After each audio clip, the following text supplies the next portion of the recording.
안녕하십니까. 독서하는 마라토너 박정필입니다. 오늘은 2020년 5월 22일 금요일 오후인데요. 저는 오늘 자전거 타기에 관하여 말씀드리고자 합니다. 이 사진을 보시면 이 화면 한번 보시겠습니까? 이 화면은 제가 지금부터 2년 1개월 전 2018년 4월 21일에 제가 살고 있는 잠실에서 출발해서 강원도 춘천에 가서 의하모를 한 바퀴 돌고 춘천역까지 갔습니다. 그러니까 잠실대교에서 춘천역까지 112km 거리인데요. 왕복을 했으니까 224km. 처음에는 이제 한강 자전거 길로 가다가 이제 북한강 철교에서 남한강 자전거 길과 북한강 자전거 길이 이제 갈리게 됩니다. 그래서 북한강 자전거 길로 진입을 해서 경기도 가평 지나서 또 경강교라고 있습니다. 경기도와 강원도를 연결하는 다리라고 해서 경강교라고 하는데요. 그 가평에서 경강교를 건너서 강원도 춘천에 들어가서 의하모를 한 바퀴 돌고 춘천역에서 반환을 했습니다. 그래서 그 반환점 근처에 소양강 있는데요. 소양강 그 하류에 그 소양이교라는 다리가 있습니다. 바로 그 옆에 있는 소양강 처녀 동상입니다. 소양강 처녀 동상 그 앞에서 기념 촬영을 했었습니다. 그래서 그때 지금부터 2년 1개월 전인 2018년 4월 21일 날 잠실대교에서 춘천역까지 왕복 224km를 17시간 20분 동안 자전거를 tas습니다. 집에서 새벽 4시 10분에 잠실에서 출발해서 거기 갔다가 다시 귀가하는데 귀가한 시간이 저녁 9시 반이었습니다. 그래서 새벽 4시 10분부터 저녁 9시 반까지 장장 17시간 20분 동안 잠실에서 춘천역까지 왕복 224km 자전거를 질주했던 그때의 사진입니다. 소양이교 옆에 소양강 처녀 동상 앞에서 기념 촬영을 했었습니다. 그때 입었던 그 위에 파란색 티셔츠를 2년 1개월이 지난 오늘 그대로 제가 이렇게 입고 나온 겁니다. 그래서 오늘 이제 자전거 타기에 관하여 말씀드리고자 하는데요. 요즘 그 취미 활동으로 자전거 타는 분들이 꽤 많이 증가한 것 같습니다. 한강 자전거길을 비롯해서 남한강 자전거길, 북한강 자전거길, 또 낙동강 자전거길, 또 남한강 자전거길과 낙동강 자전거길을 연결하는 그 이화령 자전거길, 즉 태백산맥을 넘어가야 그 낙동강 자전거길에 접어들 수 있는데요. 그래서 여기 한강 자전거길에서 쭉 가다가 남한강 자전거길 거쳐서 충청북도 충주 탄금대에서 쭉 수안보 온천 쪽으로 가다가 태백산맥을 넘을 때 문경세제 바로 남쪽에 있는 이화령 자전거길을 넘어야만 태백산맥을 넘을 수 있는데요. 그걸 이제 넘으면 경상북도 상주에서 낙동강 자전거길이 시작이 됩니다. 그래서 쭉 남쪽으로 한 200~300km 내려가면 드디어 부산광역시 을숙도까지 낙동강 자전거길이 뻗어 있는데요. 그런 식으로 낙동강 자전거길과 한강 자전거길, 그 다음에 충청남도 쪽에 있는 금강 자전거길, 또 전라남도 쪽에 있는 영산강 자전거길, 이런 식으로 4대강 국도종주 자전거길 인프라가 잘 구축이 되어 있다는 거 다 아실 겁니다. 지금부터 한 7, 8년 전에 그렇게 구축이 됐습니다. 그래서 4대강 하면 한강, 낙동강, 금강, 영산강, 이 4대강 국도종주 자전거길이 잘 구축이 되어 있고요.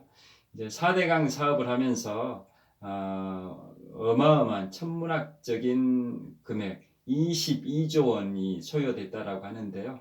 그래서 4대강 사업이 좀 잘못됐다. 뭐 볼을 다 설치해가지고 보라는 게 물막이 하는 콘크리트 장벽 비슷하지 않습니까? 무슨 뭐 여주보, 강천보, 이포보 뭐 이런 보들이 있지 않습니까? 남한강 자전거 길을 달리다 보면 그게 경기도 여주시에 흐르고 있는 남한강 자전거 길 안에 여주보, 강천보, 이포보 뭐 이런 보들이 있는데요. 그런 게 이제 자연적인 물의 흐름을 차단해서 이게 자연 환경, 생태계를 파괴하는 요인이 된다. 뭐 이런저런 그 논란들이 있어가지고 그걸 그런 논란이 있습니다. 여하튼 그 정책적인 잘못은 이제 차치하고 그 4대강 사업을 하는데 22조 원이 들었답니다. 그래서 국가의 국민의 혈세가 낭비됐다 이런 얘기도 있는데요. 이제 그런 정책적인 공과는 이제 변론으로 하고 그 자전거 타는 사람들한테는 굉장히 그 자전거 길은 잘 구축이 되어 있습니다. 4대강 그 자전거 길이. 그래서 자전거 마니아들, 그 자전거 라이더들은 아마추어들 좀 그냥 즐기는 분들은 한강 시민공원 자전거 길에서만 이용하는데요. 그 마니아급들 굉장히 열정적으로 자전거를 타는 그런 마니아급들은 이제 팔당대교 넘어서 북한강 자전거길이나 남한강 자전거길 더 이제 타시는 분들은 이화령 자전거길을 통해서 태백산맥을 돌파해서 낙동강 자전거길까지 진출하는 그러한 그 마니아급들도 많이 계시는 것 같더라고요. 그래서 저도 언젠가는 인천광역시 그 경인항이라고 거기가 인천광역시 서구 오류동인데요. 서울에도 뭐 구로구 오류동이 있지만 인천에도 서구 오류동이 있는데요. 그 오류동의 경인항, 그 인천 앞바다에 그 항구가 있습니다. 경인항에서 4대강 국도종주 자전거길이 시작이 돼가지고 인천 아라뱃길 통해서 서울로 들어오고 그 다음에 한강이 흐르고 있는 서울을 관통해 가지고 팔당대교 넘어서 이제 팔당대교에 이르게 되면 팔당대교 건너서 북한강 철교에 이르게 되면 거기서 이제 남한강 자전거길과 북한강 자전거길이 갈리는데요. 그래서 북쪽으로 가면은 거기에서 북한강 철교에서 춘천 그 의하모에 있는 신매대교까지 70km가 이제 뻗어 있습니다. 북한강 철교에서 춘천 의암호에 있는 신매대교까지 70km. 거기에서 좀 더 이제 가면은 소양 2교, 여기가 소양 2교입니다. 소양 2교를 지나서 이제 춘천역으로 가게 되어 있고요. 그래서 제가 2년 1개월 전인 2018년 4월 21일에 17시간 20분 동안 잠실대교에서 그 춘천역까지 왕복을 했다라고 말씀드렸고요. 그 다음에 그 북한강 철교에서 북한강 자전거길로 북진하지 않고 이제 동진을 하게 되면 동진은 이제 그 다리를 북한강 철교를 건너게 되면 양수역이 있습니다. 양수리. 그래서 양수역 지나서 양평역 그래가지고 쭉 계속 동진을 하면은 남동진이죠. 남동진을 하게 되면은 여주 지나서 그 강원도 원주 그 다음에 다시 또 남진을 하게 되면은 충청북도 충주 그 다음에 탄금대 그 다음에 수안보 그 다음에 태백산맥 넘을 때는 이화령 자전거길 그래서 낙동강 자전거길로 연결되는 그 길이 그래서 인천광역시 경인항에서 부산의 을숙도까지 길이가 633km입니다. 633km 그 구간을 1박 2일로 주파하는 엄청난 실력자들도 있고요. 한 2박 3일 정도에 하는 마니아급들도 있고 5, 60대 은퇴해가지고 혼자 하는 경우도 있고 부부가 같이 부부 동반으로 시험시험 하루에 한 100에서 150km 이를 시험시험 가다 보면은 633km면 한 5박 6일 또는 4박 5일에 걸쳐서 천천히 그 구간을 종주하는 분들도 있고요. 또 왕복 종주하는 분들도 있습니다. 그냥 편도 종주하는 분들은 그 경인항에서 을숙도까지 633km를 편도로만 내려가고 올라올 때는 고속버스에 수화물칸에다 자전거를 싣고 올라오는 경우가 비중이 높은 것 같은데요. 일부 아주 소수 분들은 아예 왕복 종주를 하는 분들도 있는 것 같습니다. 그만큼 자전거를 타는 사람들이 많은 것 같고요. 취미 활동으로 괜찮은 것 같습니다. 그래서 저 같은 경우 올해 1월 10일에 출판했던 저의 첫 출간작, 이게 이제 독서하는 마라토너의 여행과 자전거 타기라는 제목의 책인데요. 그 다음에 올해 3월에 출간한 책이 프랑스 대혁명과 나폴레옹, 이 책이고, 이게 두 번째로 출간한 책입니다. 그 다음에 올해 4월 1일 날 제가 세 번째로 출간한 책이 프랑스 대혁명과 나폴레옹이라고 되어 있습니다. 죄송합니다. 올해 1월에 출간한 책이 독서하는 마라톤의 여행과 자전거 타기고, 그 다음에 올해 3월에 출간한 책이 위대한 도전의 시작 몽블랑, 그 다음에 올해 4월 1일에 출간한 책이 프랑스 대혁명과 나폴레옹, 이런 식으로 올해 제가 세 권의 책을 출간을 했는데요. 그 중에 1월 달에 출간했던 첫 번째 작품, 여기 안에 워라벨 시대의 취미 활동이라는 부제목으로 나와 있듯이 네 가지의 취미에 관하여 제가 온몸으로 체험한 그런 취미에 관한 기록입니다. 그래서 뭐 독서 9년 동안 책을 843권 읽었고, 그 다음에 마라톤은 18년 3개월 동안 마라톤 풀코스를 74회를 완주했고, 그 다음에 여행은 미국의 로스앤젤레스나 샌프란시스코 여행기, 일본의 오사카하고 교토 여행기, 그 다음에 대만의 타이베이 화롄 여행기, 그 다음에 유럽의 프랑스, 이탈리아, 스위스 여행기, 이런 해외 여행기들이 여기에 다 담겨 있습니다. 여행 체험담이 기록으로 남아 있는데요. 그 다음에 마지막이 이제 자전거 타기입니다. 그래서 저는 이제 자전거 타기도 굉장히 열정적으로 합니다. 그래서 오늘은 이 내용 중에 이제 자전거 타기에 관하여 말씀드리고자 하는데요. 자전거 말씀드리기 전에 제가 유의사항을 먼저 말씀을 드리겠습니다. 그게 무슨 말씀이냐면, 자전거는 마라톤에 비하면 운동량은 제 생각에는, 제 경험상 한 마라톤 운동량의 한 20-30% 수준 정도밖에 안 되는 것 같습니다. 마라톤 풀코스, 그러니까 같은 시간을 운동을 했다. 제가 마라톤 풀코스를 공식 대회를 나가면 한 3시간 50분 정도에 완주하는데요. 그래서 대략 한 4시간이라고 한다면, 그 4시간 동안 마라톤 풀코스를 뛰는 거하고 4시간 동안 자전거를 타는 거하고 운동량을 비교해 본다면, 자전거는 저는 이제 아까 말씀드린 것처럼 2년 1개월 전에 이렇게 잠실에서 춘천역까지 왕복 224km 17시간 20분 동안 자전거를 논스톱으로 타본 경험을 가진 사람으로서, 자전거도 타봤고 마라톤 풀코스도 18년 3개월 동안 74번을 완주를 했었기 때문에 운동량에 관하여 많이 비교를 해본, 그 온몸으로 체험해본 경험에 입각해서 이제 판단해 보건데요. 자전거는 이제 같은 시간 운동했을 때 마라톤의 운동량의 한 20-30% 정도 수준밖에 안 되는 것 같습니다.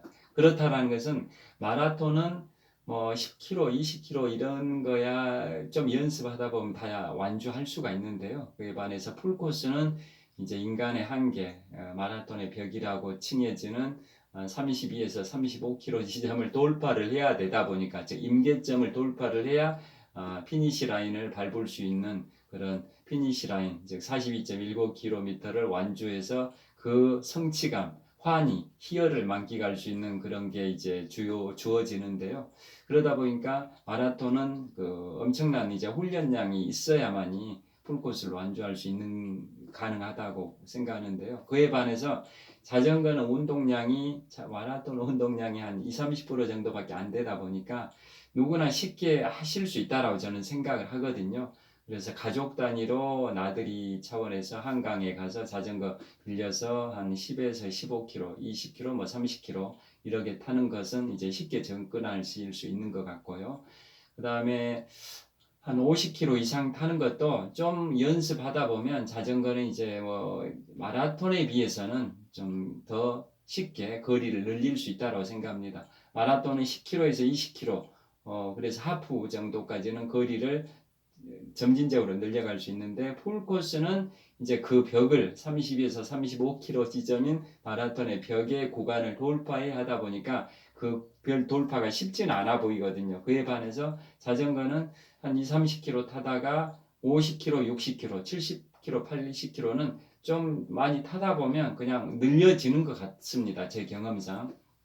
그래서 그 일반인 분들도 그 자전거는 쉽게 접근할 수 있는 그런 운동이다 보니까 굉장히 자전거 타시는 분들은 많은 것 같고, 뭐 자출족 해가지고 자전거로 출퇴근하는 그런 직장인 분들도 계시지 않습니까? 그래서 자전거는 마라톤에 비해서는 상대적으로 쉽게 접근할 수 있어서 국민 건강을 위해서도 굉장히 좋은 운동 수단이라고 생각을 합니다. 그런데 그러다 보니까 많이 이제 자전거를 타시는데 꼭 주의하실 게, 그걸 꼭 먼저 말씀드리고 이제 시작을 하고자 합니다. 그게 뭐냐면 반드시 자전거를 타실 때는 반드시 헬멧을 쓰셔야 됩니다. 헬멧. 제가 그걸 강조드리려고 헬멧을 쓰고 나오려고 하다가 좀 참았는데요. 반드시 헬멧을 쓰셔야 됩니다. 헬멧을 안 쓰시고 타시다가 제가 죽을 뻔한 그런 경험이 있습니다. 저뿐만 아니라 그런 사고 사례들이 있습니다. 헬멧을 반드시 쓰시라고 저는 강조를 드리고 싶습니다. 그래서 먼저 제 사고 사례부터 말씀드리면요. 지금부터 5년 전에 이제 그 주말에 직장 출근해가지고 저녁에 이제 퇴근하는 길에 저녁 한 8시 정도 됐습니다. 그때가 한여름이었는데요. 8시가 되니까 막 어둠이 깔린 그런 시간이었습니다. 7월, 8월 그 무렵입니다. 5년 전에. 그래서 잠실에서 사거리에서 이제 그 자전거 도로 겸 그 보도 겸용이죠. 보행자 도로 겸 자전거 도로, 거기 잠실 거기에서 자전거를 타고 이제 오는데, 먼저 한강 자전거 길에서 이제 잠실로 진입을 해가지고 그 자전거 도로를 타고 오는데, 그 잠실의 무슨 사거리에서 신호등이 바뀌었습니다. 신호등이. 횡단보도 신호등이 이제 빨간불에서 파란불로 바뀌니까 사람들이 이제 횡단을 하는 그런 거죠. 근데 저는 그것을 그 파란불로 바뀐 것을 한 자전거를 타고 접근하다가 100m 전방에서 그 횡단보도가 바뀐 걸 발견한 겁니다. 100m쯤 전방에서. 그래서 저는 자전거 속도를 쭉 내섰습니다. 그래가지고 속도를 쭉 내고 이제 횡단보도 쪽으로 접근을 하는데, 거기에 거의 도착했을 그 횡단보도에 막 진입하기 한 3m 전에 뭘 발견을 했냐면요. 그게 보도와 차도의 그 도로 분리석이 있지 않습니까?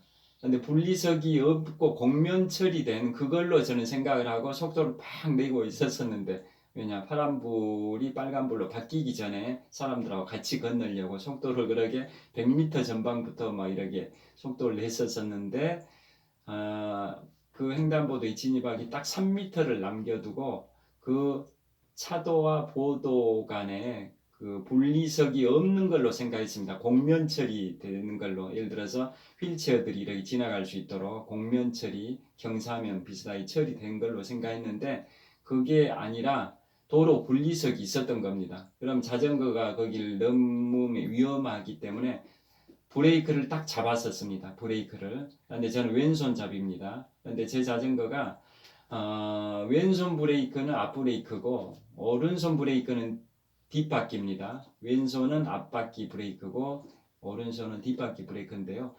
제가 왼손잡이다 보니까 순간적으로 왼손에 힘이 더 먼저 가해지게 된답니다. 본능적으로 왼손잡이는 왼손에 힘이 먼저 가해지다 보니까 앞바퀴 브레이크가 먼저 걸려가지고 어떤 현상이 일어났겠습니까? 자전거가 좀 새 거였습니다. 자전거 그걸 사용한 지 얼마 안 된 상황이었습니다. 왼손을 딱 브레이크를 먼저 힘을 주게 되다 보니까 앞바퀴 브레이크가 걸려가지고 그대로 자전거가 꼬꾸라져 버렸습니다. 그대로 꼬꾸라지면서 그것도 100m 정도를 아주 빠른 속도로 오다가 급브레이크를 잡으니까 도로 분리석이 있다는 걸 발견하고 급브레이크를 잡으니까 그대로 이제 꼬그라져 가지고 제가 머리를 이 땅바닥에, 도로 차도 바닥에다 머리를 헤딩을 해버린 거죠. 맨땅 헤딩한 거와 비슷한 거죠. 그런데 다행스럽게 저는 헬멧을 쓰고 있었습니다. 헬멧. 만약에 헬멧을 안 쓰고 했으면은 큰 사고가 났을 수 있었던 거죠. 다행히 헬멧을 쓰고 있어가지고 저는 그대로 몸이 이렇게 공중에서 공중부양이 돼가지고 추락이 되면서 머리가 도로 바닥에 이제 충돌이 됐는데, 차도 바닥에 충돌이 됐는데, 횡단보도 막 입구 근방이죠. 충돌이 되는데 헬멧을 썼기 때문에 사고를 그냥 다시 일어났었습니다. 그래서 반드시 헬멧을 써야 된다라는 걸 강조드리고 싶고요.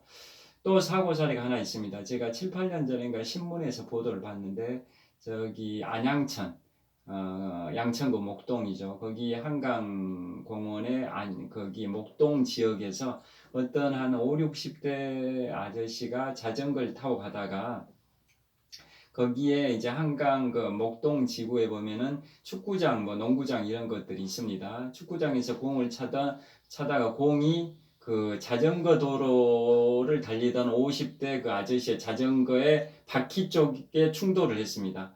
그래가지고 자전거에 넘어져가지고 그 아저씨가 뇌진탕으로 사망을 했습니다. 사망.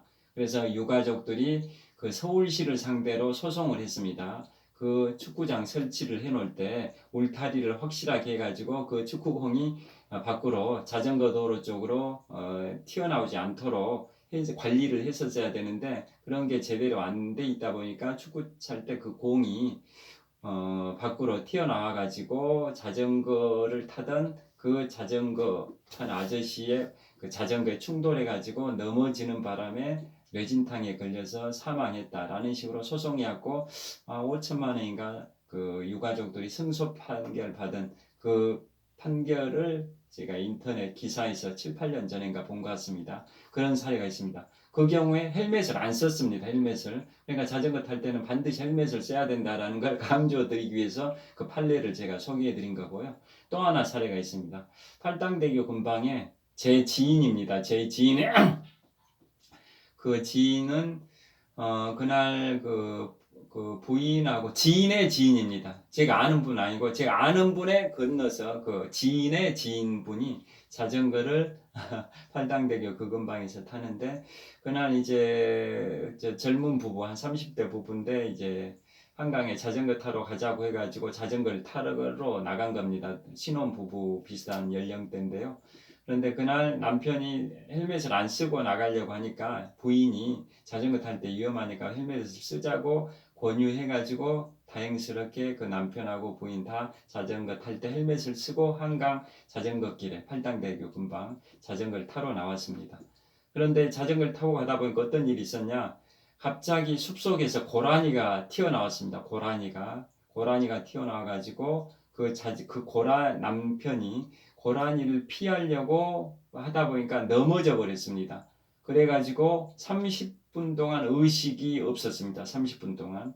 그런데 다행히 이제 119가 와가지고 후송돼가지고 다시 깨어나긴 했습니다. 만약에 그때 헬멧을 안 썼다면 어떤 대형 사고가 일어났을지 모릅니다. 양천구 목동에 그 자전거 타던 5, 60대 아저씨의 사례처럼 그 30대 남편도 쓰러져 가지고 뭐 사망해 버렸을 수도 있지 않습니까? 그런데 헬멧을 썼기 때문에 헬멧을 썼는데도 30분 동안 의식이 없었답니다. 그런데 불행 중 다행으로 헬멧을 썼기 때문에 다시 소생했다라고 생각이 들거든요. 그만큼 자전거 탈 때는 헬멧이 중요합니다. 그래서 헬멧을 꼭 쓰시고 타시라고 말씀드리고 싶고요. 그 다음에 시사성 있는 것을 하나 제가 말씀드리겠습니다. 따끈따끈한 건데요. 오늘이 2020년 5월 22일 금요일인데요. 어제니까 5월 21일 목요일입니다. 어제 국회에서 도로교통법이 통과가 됐습니다. 도로교통법 통과 내용의 주 요지는 뭐 여러 가지가 있습니다만 핵심적인 것은 전동 킥보드와 관련해서 말씀드리겠습니다. 기존에는 전동 킥보드, 요즘 전동 킥보드 사고가 많이 급증하고 있다는 거 아실 겁니다. 삼성교통문화연구소가 거기에서 발표 자료를 이제 낸 거에 의하면 2016년 대비 2019년도에 전동 킥보드 사고가 18배가 증가했습니다. 18배. 2016년 대비 2019년도에 전동 킥보드 사고가 18배가 증가할 정도로 전동 킥보드 이용률이 높아지다 보니까 사고도 이제 증가한다고 봐야 되는데요. 그만큼 전동 킥보드가 그 위험 요소가 되고 있습니다. 그래서 뭐 요즘도 이런 자전거 도로뿐만 아니라 그냥 인도 자전거 도로하고 인도가 같이 이렇게 되어 있는 경우가 많긴 합니다. 자 보시면 잠실 이런 데도 가다 보면 도로 차도가 아닌 그 보행로에 보면 보행로에 한쪽은 인도가 있고 바로 옆에는 자전거 도로가 있지 않습니까? 이런 식으로 차도가 아닌 그 보도에 보행자가 다니는 그 인도하고 자전거가 다니는 자전거 도로가 이렇게 같이 나란히 있는 경우가 우리나라 도로의 한 77% 정도가 된답니다. 우리나라 도로, 수도권에 있는 도로의 한 77% 정도, 그 77%의 정도는 보도에가 한쪽은 사람이 다니는 인도, 그 다음에 바로 옆에 나란히 있는 자전거 도로가 이렇게 같이 붙어 있는 경우가 한 77%가 된다고 합니다. 그런 도로 구조로 이제 되어 있는데요. 지금까지 도로교통법상의 전동 킥보드는 원동기 장치 자전거로 분류가 됐습니다. 이 법이 이제 어제 개정이 됐는데요. 법이 개정되기 전에는 전동 킥보드라는 게 원동기 장치 자전거로 분류가 되다 보니까 인도나 자전거 도로에서 타는 것은 불법이었습니다. 차도에서만 탔었어야 됩니다. 차도에서만 원동기 장치 자전거이기 때문에 인도나 자전거 도로에서는 못하고 차도에서만 탔었어야 됩니다. 지금도 그렇습니다. 개정된 법이 시행되려면 6개월 후에 시행되니까요. 그래서 개정 전 법률에 의하면 원동기 장치 자전거로 그 차도에서만 탔었어야 되는 거고, 그것도 원동기 장치 자전거라는 것은 배기량 125cc 이하의 소형 오토바이 이하급에 해당이 된다고 합니다. 그래서 기존에는 법이 개정되기 전에는 차도에서만 타야 되고, 그것도 원동기 장치 자전거 운전면허가 있어야만이 탈 수가 있었습니다. 면허가 있어야 되고, 그것도 차도에서 탔었어야 되는데, 그러다 보니까 그 전동 킥보드 타는 분들이나 차를 운전하는 그런 분들이나 서로가 이제 두려운 거죠. 차 운전하는 자동차 운전자들 입장에서는 킥보드가 씩씩 쌩쌩 지나가니까 갑자기 끼어드니까 위협을 느끼고, 또 전동 킥보드 타는 분들 입장에서도 차들이 막 속도를 내니까 전동 킥보드 타는 분도 또 겁이 나고, 그러다 보니까 그 문제가 있다 해가지고 이제는 법이 어떻게 개정이 됐냐면, 그 전동 킥보드를 타는 분들은 원칙적으로 자전거 도로를 이용하게 됐습니다. 자전거 도로. 그런데 문제는 자전거 도로가 바로 인도하고 같이 나란히 있다고 말씀드렸지 않습니까? 그러니까 인도가 한 줄로 있고 바로 옆에 자전거 도로가 있는 그런 도로가 이 수도권의 한 77%는 된다고 말씀드렸지 않습니까? 그래서 이제 개정된 법에 개정된 법에 의하면 그 전동 킥보드는 기존에는 차도에서만 탔었어야 되는데, 이제는 자전거 도로에서 타다 보니까 그 자전거 도로에서 타다가 인도를 달린 사람하고 이렇게 충돌할 가능성이 있다는 거죠. 뭐 인도에 다니는 사람이 자전거 도로를 걷는 경우도 있고, 또 자전거 도로를 타는 사람이 또 뭐 인도에서 이렇게 자전거나 킥보드를 타는 경우도 있다 보니까 서로 엄격하게 분리되어 있지 않지 않습니까? 인도하고 자전거 도로가 엄격하게 이렇게 그래 울타리가 쳐진 것도 아니고 바로 선만 그어져 있다 보니까 서로가 이렇게 인도에 사람이 인도로 걸어야 되는데 그냥 자전거 도로로 걷는 경우도 있고, 또 자전거는 자전거 도로로 자전거를 타야 되는데 인도를 침범하는 경우 있고, 이렇게 혼재되어 있다 보니까 사고가 발생될 우려가 꽤 많아졌다라고 이제 평가가 되고 있습니다.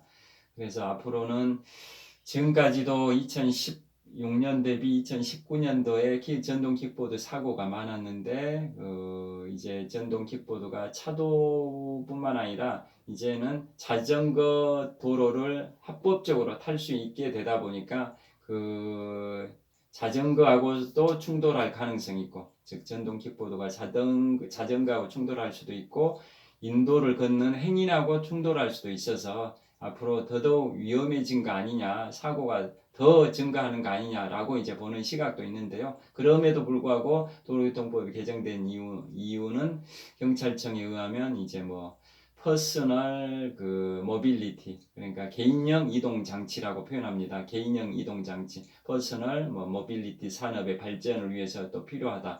그리고 기존에 킥보드가 차도로 다닌다 보니까 킥보드 운전자의 생명이 위협받는 그런 상황이 되다 보니까 이렇게 자전거 도로를 이용을 하게끔 그 킥보드 타는 사람들을 보호하기 위해서 그렇게 했답니다. 그런데 이제는 인도를 걷는 사람들이나 인도를 걷는 보행자나 또 자전거를 타는 사람들하고 이제 그 킥보드가 충돌될 가능성이 있어서 또 다른 이제 문제가 발생할 소지가 있어서 언론에서는 좀 걱정스럽게 보고 있는 것 같습니다.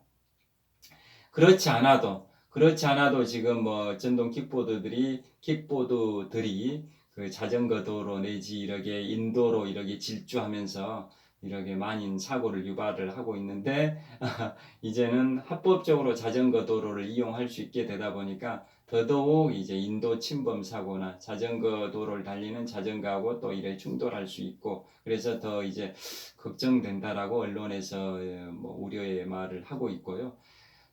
그리고 또 이제 강화되는 것은 있답니다. 이제 지금까지는 전동 킥보드들이 전조등도 없고, 야간에 전조등도 없고, 그 다음에 헬멧도 안 쓰고 타는 경우가 있었는데, 이제는 헬멧 착용도 의무화되고, 전조등도 설치해야 된다는 거고요. 그러나 헬멧 착용은 법에서는 착용하게끔 의무화되는데, 단속은 안 합니다. 단속. 즉, 범칙금을 부과하지는 않습니다. 자전거도 마찬가지거든요. 자전거 타는 사람들도 도로교통법에서는 자전거 타는 사람도 그 헬멧을 쓰게 되어 있습니다. 그렇다 해서 안 쓴다 해서 범칙금 부과는 안 합니다. 범칙금 부과는. 그런데 이제 범칙금 부과는 안 하지만은 헬멧 자체는 쓰게 되어 있다 보니까 사고 나가지고 이제 과실 비율을 따질 때는 쓰게 되어 있는데 안 썼기 때문에 과실 비율이 이제 증가할 요인은 되는데 범칙금은 부과를 안 합니다. 자전거. 그렇듯이 그 킥보드도 그것에 준해서 범칙금은 헬멧을 안 쓰더라도 범칙금을 부과하지는 않는다고 합니다. 그래서 이제 앞으로는 이제 킥보드들이 이제 인도가 아니라 인도 옆에 있는 자전거 도로로 이제 이용하게 됐고요. 예외적으로 차도에서 탈 때는 킥보드를 차도에서 탈 때는 가장자리 갓길 쪽으로 타게끔 예외를 규정을 두고는 있습니다. 그런 식으로 됐고 그 다음에 이제 킥보드가 왜 또 그걸 킥란이라는 별칭이 있습니다. 킥란이 들어보셨습니까? 킥보드 플러스 고란입니다. 킥보드 플러스 고란이.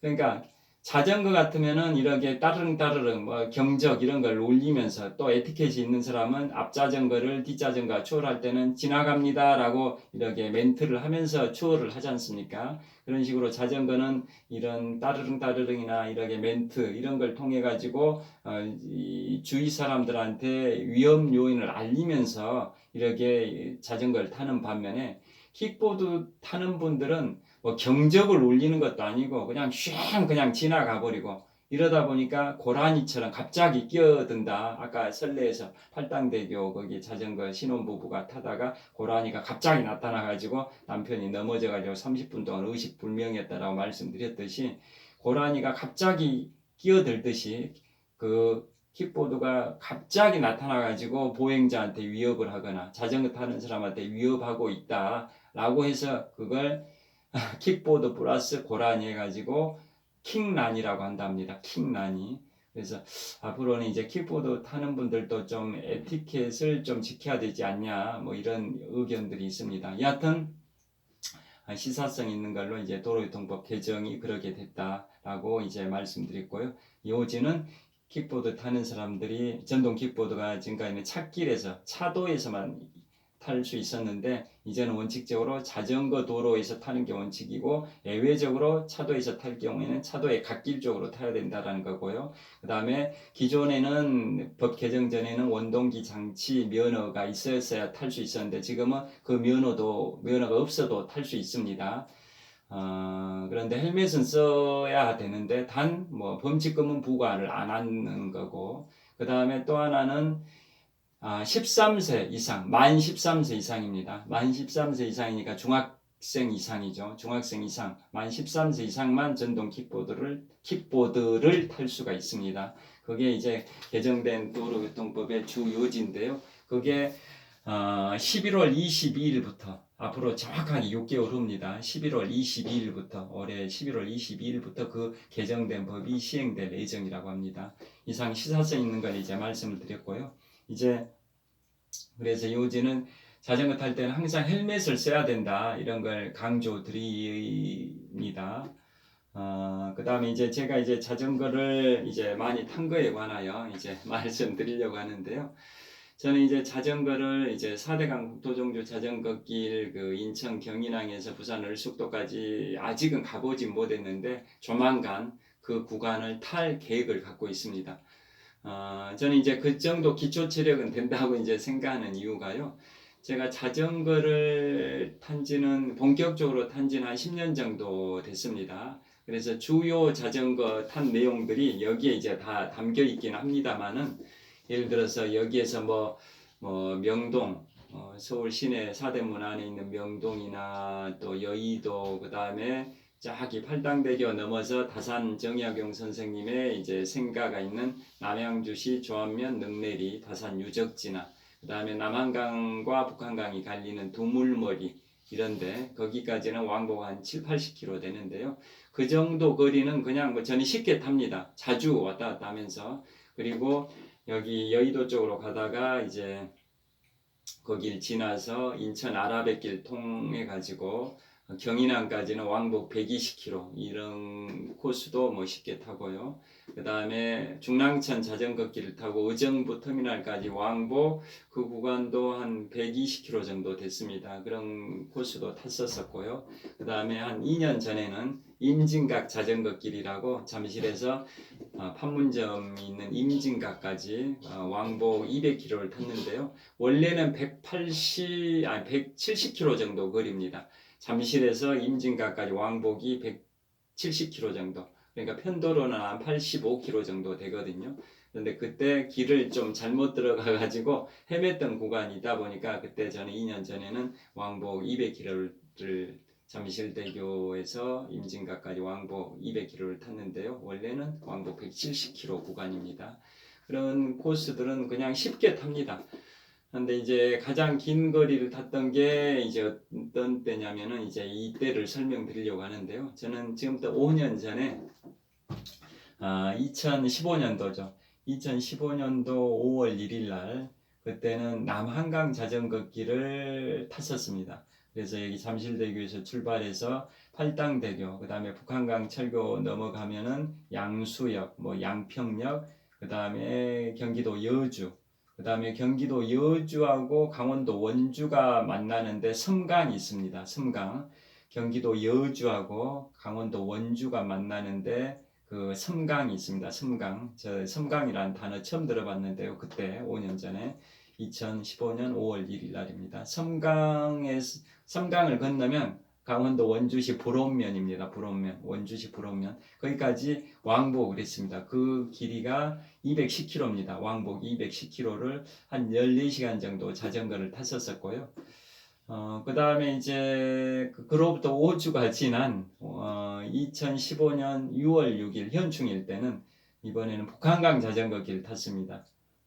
그때는 이제 북한강 철교까지 가는 건 똑같습니다. 잠실에서 북한강 철교까지 가는 것은 잠실대교, 팔당대교 넘어서 북한강 철교를 건너가면 이제 남한강 자전거길로 접어드는 거고, 북한강 철교를 안 건너고 바로 북진을 하게 되면 이제 북한강 자전거길로 접어드는데요. 그래서 경기도 이제 가평 지나서 강원도와 경기도를 연결하는 경강교, 즉 경기도와 강원도를 연결하는 경강교, 경강교가 경기도 경자에다 강원도 강자에서 경강교거든요. 그래서 경기도 가평에서 경강교를 건너서 강원도 춘천에 접어들어서 의암호를 이렇게 쭉 한 바퀴 돌고 소양 2교 지나서 춘천역에서 이제 왕복을 했었습니다. 거기서 반환을 해서 결국은 잠실에서 춘천역까지 왕복 224km를 그때 17시간 20분 걸렸습니다. 그런데 그때 갈 때 재밌는 일화를 하나 말씀드리겠습니다. 그러니 장거리를 갈 때는 이제 자전거가 펑크날 수가 있으니까 펑크를 수리할 수 있는 장비 미니 세트를 보통 준비하고 가는데요. 저는 그 당시만 하더라도 경험이 없어서 5년 전 2015년 6월 6일이니까요. 그냥 그런 장비 없이 갔었습니다. 그러다가 어떤 일이 있었냐면 경기도 가평 지역을 통과할 때 이미 가평 지나서 강원도 춘천 쪽에 접어든 상황이었습니다. 어디냐면은 여러분들 강촌 유원지 아실 겁니다. 춘천 약간 못 가서 강촌 유원지. 강촌 유원지 대학생 시절에 MT를 많이 갔던 장소지 않습니까? 남양주 뭐 대성리하고 저기 강원도 춘천의 그 강촌 유원지는 많이 MT 장소로 애용이 됐었던 장소인데요. 그 강촌 유원지 한 5km 못 가서 백양리역이라고 있습니다. 백양리역. 또 백양리역도 한 7km 못 가서 백양리역을 또 7km 못 가서 또 어떤 지점이 있는데요. 그래서 제가 그때 가평에서 이제 춘천 쪽으로 접어들어서 백양리역을 한 7km 앞둔 지점입니다. 그러면 그 지점은 결국은 강촌역까지는 12km를 앞둔 지점인 거죠. 그래서 백양리역을 한 7km 앞둔 지점에서 자전거 펑크가 나버렸습니다. 그런데 주위가 허허벌판, 자전거길밖에 없고 허허벌판, 북한강만 흐르고 있고 주위에 상가 이런 데 전혀 안 보였습니다. 그래서 제가 처음에 2km 정도는 자전거를 그냥 끌면서 주위에 무슨 상가, 펑크를 수리할 데가 있나 이런 걸 살폈는데 전혀 그런 게 없어서 그래서 저는 2km 정도 그래 걷다가 그때부터는 자전거 핸들을 오른손으로 잡고 그때부터 뛰었습니다. 자전거를 핸들로 한 손으로 잡은 상태에서 이렇게 뛰었습니다. 달리기를 했습니다. 한 손으로 잡고 다른 팔로 이렇게 흔들면서 그렇게 마라톤을 했습니다. 그래서 5km 정도를 그렇게 자전거를 잡은 상태에서 마라톤 해가지고 5km를 갔더니 백양리역이 나타났습니다. 그래서 백양리역 앞에 자전거 바람 넣는 공기 주입기가 있어가지고 바람을 넣었는데요. 그때까지는 저는 펑크인지를 몰랐습니다. 그냥 바람이 빠진 걸로 생각했습니다. 바람이 빠진 걸. 그래서 바람을 넣습니다. 그래서 바람 넣고 다시 자전거를 타는데 계속 바람이 샜던 것 같습니다. 그래서 그 백양리역에서 5km를 더 간 강촌역에 갔더니 바람이 다시 빠져버렸습니다. 그래서 저는 그때야 이것은 바람이 빠진 게 아니라 펑크가 났나 보다라고 감지를 하고 강촌 유원지에 보면 자전거 빌려주는 그 유원지다 보니까 자전거 빌려주는 대여소가 많지 않습니까? 그래서 거기에 가서 이 근처 뭐 자전거 수리할 만한 데 있는지를 물어봤더니 그런 데는 없다. 대신 그 사장님이 본인이 수리를 한번 해보겠다라고 해서 한 2-30분 정도 펑크를 수리하는 모습을 봤는데요. 그 보니까 그 자전거 그 타이어 안에 그 튜브가 한 바늘 같은 게 바늘 정도 되는데 바늘보다 더 가늘었습니다. 한 길이는 한 2mm 정도, 2-3mm, 길이는 2-3mm. 그 다음에 두께는 바늘보다 더 가는 그 쇠가 아주 미세한 쇠가 박혀 있었습니다. 그걸 빼내면서 수리를 해줬는데요. 근데 얼마를 드리면 되냐고 저는 하나 5,000원 정도 예상을 했는데 예상과 달리 그냥 공짜로 해주셨습니다. 왜냐?